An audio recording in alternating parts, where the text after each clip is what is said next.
Hello and welcome to Auspol Explained. I'm your host, David, here from the editing room to say I wrote and recorded this at the end of 2021, so it's a bit old, but I spent a lot of time researching this, so I hope you'll enjoy it. I'll also edit in a few things to make it more up to date. Hopefully it'll be seamless and you won't even notice. Okay, let's resume. What is the National Cabinet? It's an intergovernmental decision-making forum. Of course. Okay, follow-up question. What does that mean? Basically, it's made up of the Prime Minister and the Premiers of the states and Chief Ministers of the territories.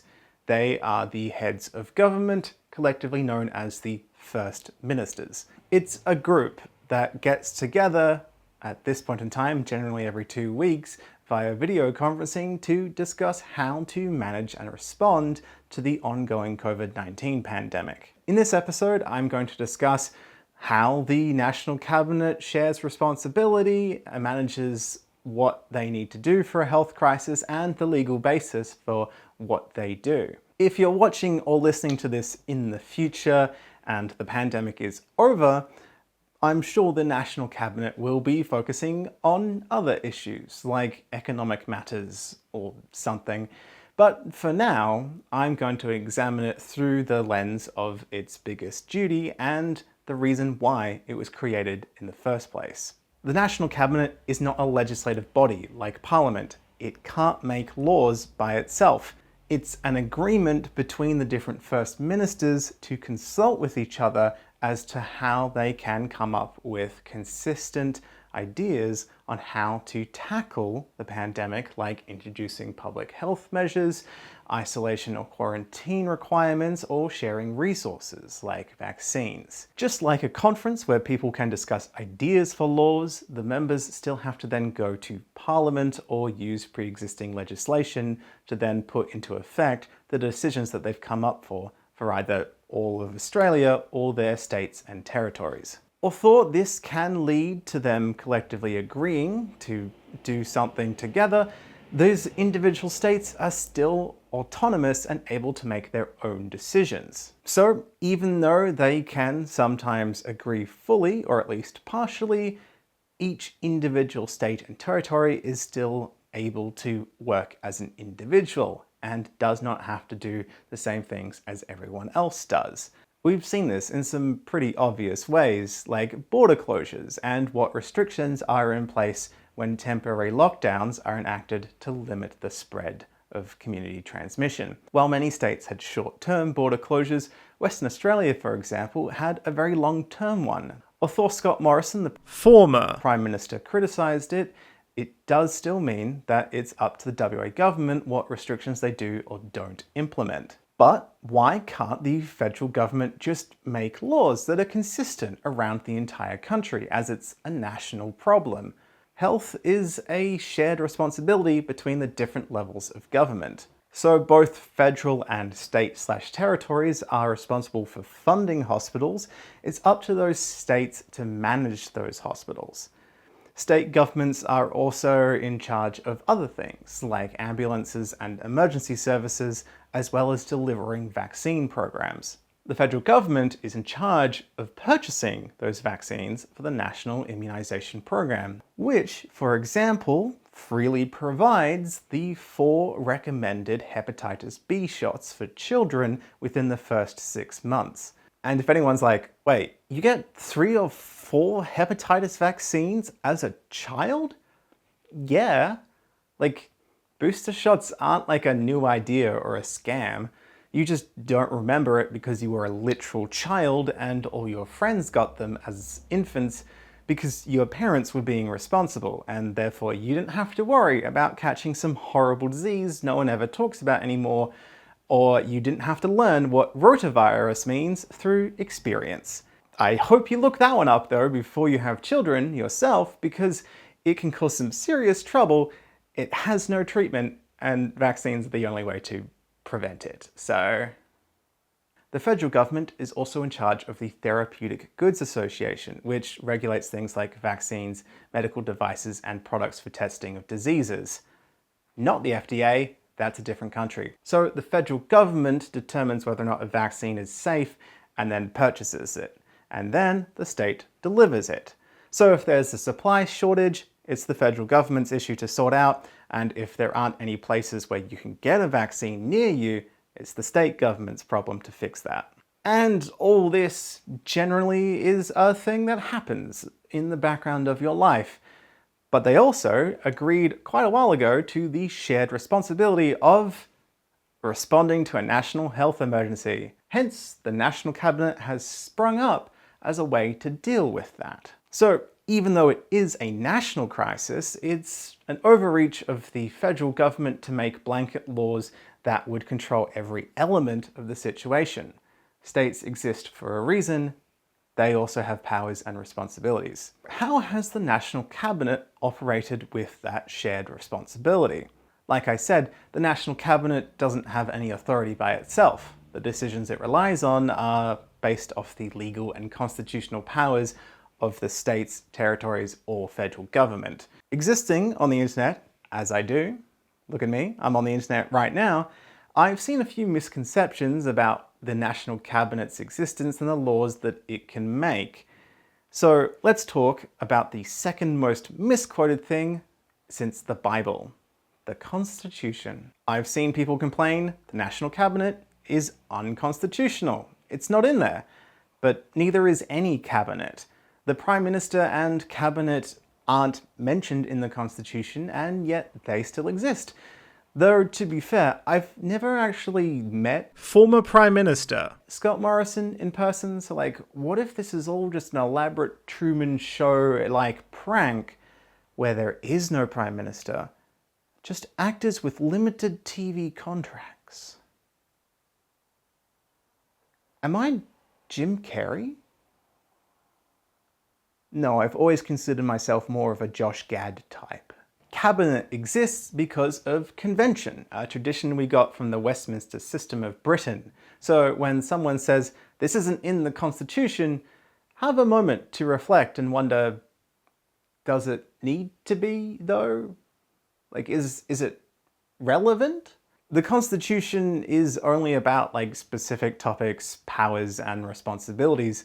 So if we're gonna argue that things that aren't in the Constitution are unconstitutional, you might as well say that political parties were not allowed to exist for 76 years, and I might as well dig up the body of Billy Hughes and tell him that he wasted so much time. Billy Hughes.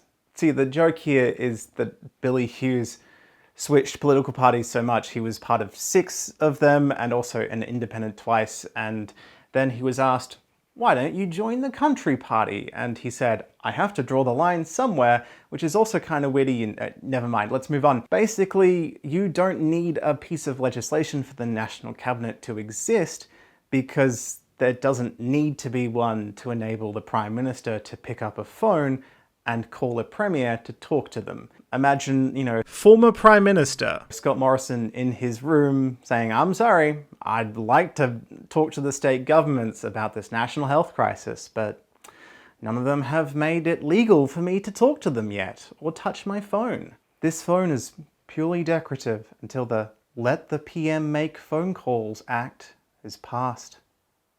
Oh. To be fair, it's understandable that people would have all sorts of misconceptions about the Constitution because it is boring and long and no one has read it. So I'm just going to clear up a few things, but with a little bit of humour. Legislation or the Constitution does, however, enable First Ministers to enforce those restrictions that are either for an emergency or because it was already generally their responsibility anyway, as I said before. Borders, for example, are a thing that has come to a lot of people's attention. Maybe you've been personally affected by them. Section 51 of the Australian Constitution outlines the powers and responsibilities of the federal government. This includes things like immigration and emigration. Basically, who can come in, who can leave the country. We've seen this with travel restrictions on how many people can come back to Australia per month, or requirements for entry, like a work visa or student visa. But then the state government is the one that determines what rules, once you fly into it, apply to you, like do you need to quarantine? How long do you need to? Do you need to do it at a hotel, or is at-home isolation enough? There are pre-existing emergency and health acts that allow the states to create restrictions of movement in emergency areas. This means either entry to a state has been restricted, or just a specific city or region has travel restrictions within it. Naturally, some people have been big supporters of this, and some people have been very critical, because everyone has their own opinions that they are entitled to express. One person, Clive Palmer, said that it was unconstitutional and so decided to challenge it once he was refused entry to Western Australia in 2020. He took the WA government to court over Section 92 of the Constitution, which talks about the free trade and movement of people between states. Now, that unfortunately doesn't mean that, the Constitution means you should have a free airfare between states, which, sucks. Could you imagine though, if transport was completely free? I would still stay inside a lot, to be fair, because that's where all my stuff is. And also because of the circumstances in which we are in. Section 92 is mostly to do with the removing of interstate tariffs and providing free trade, which was a major factor in federation and us becoming a country. The High Court, if you don't know, is the highest court in the land, the last court of appeal, and the final interpreter of the Constitution. So the High Court can override a decision of a court below it, like the Supreme Courts of the states, but you can't go over the head of the High Court. If it decides a law is unconstitutional, then Parliament has no choice than to either amend or entirely repeal that law to make it legal. The only way around that would be to actually change the Constitution, which is a very difficult process involving a national vote on a referendum, and that almost never ever succeeds. Robert Menzies once tried to make a law and it was struck down by the High Court, so he was like, cool, I'm gonna take us to a referendum, and he still lost.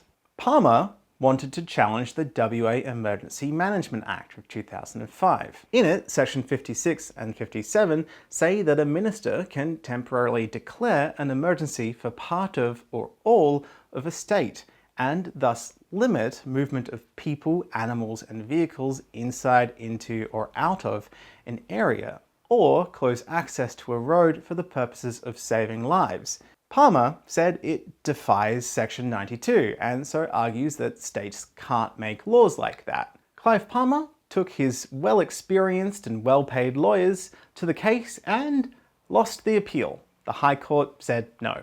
Border closures were permissible because it was within reason of the limits of the Constitution, and the restrictions were both temporary and justified to protect human life.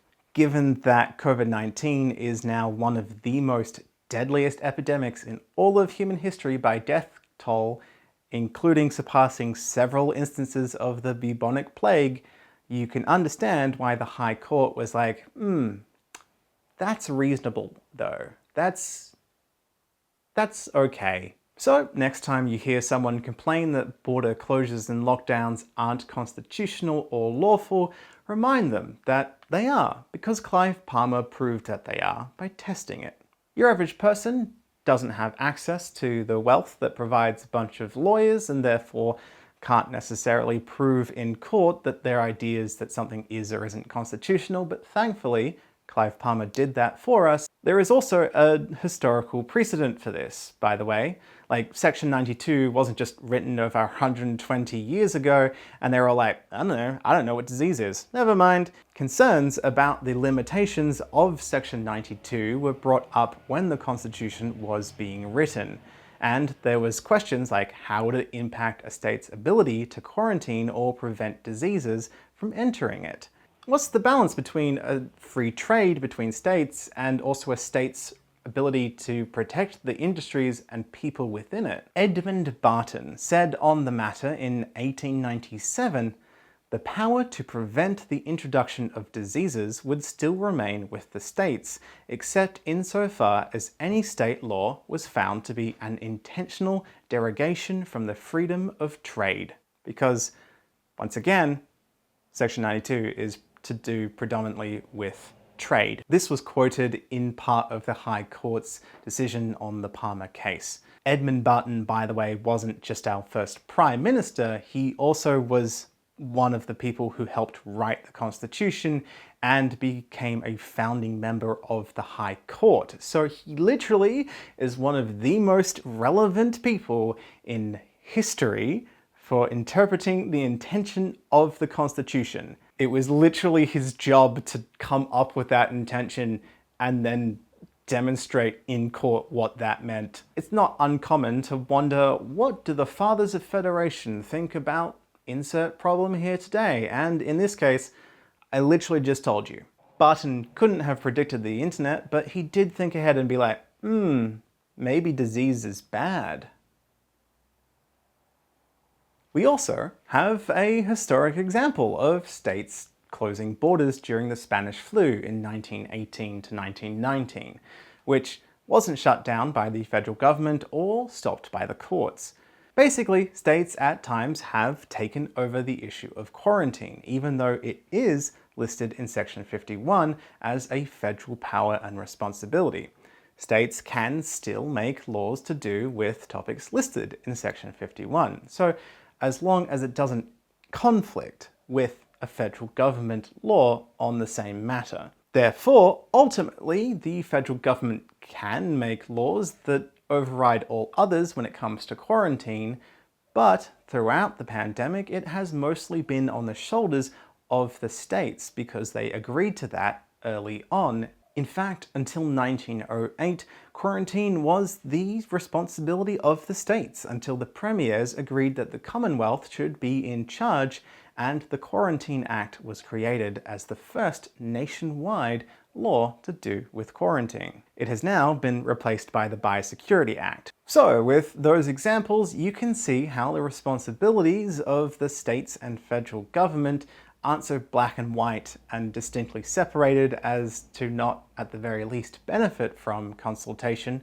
or some cooperation together. Different levels of government work together all the time for all sorts of issues. The National Cabinet didn't just pop out of nowhere, it has a predecessor, COAG. The org, no. COAG stands for Coalition of Australian Governments, and it was similar to the National Cabinet in that it was a collection of heads of government who would get together and discuss things. It also had the input from the President of the Australian Local Government Association. It met a lot less frequently, only twice a year, and discussed matters to do with national importance. COAG ran from 1992 to 2020, which means as a 90s kid, I have officially outlived COAG. By eating right, having my booster shot, and everyone else being responsible, I too might actually outlive the National Cabinet as well, when it is one day replaced by a different intergovernmental discussion body,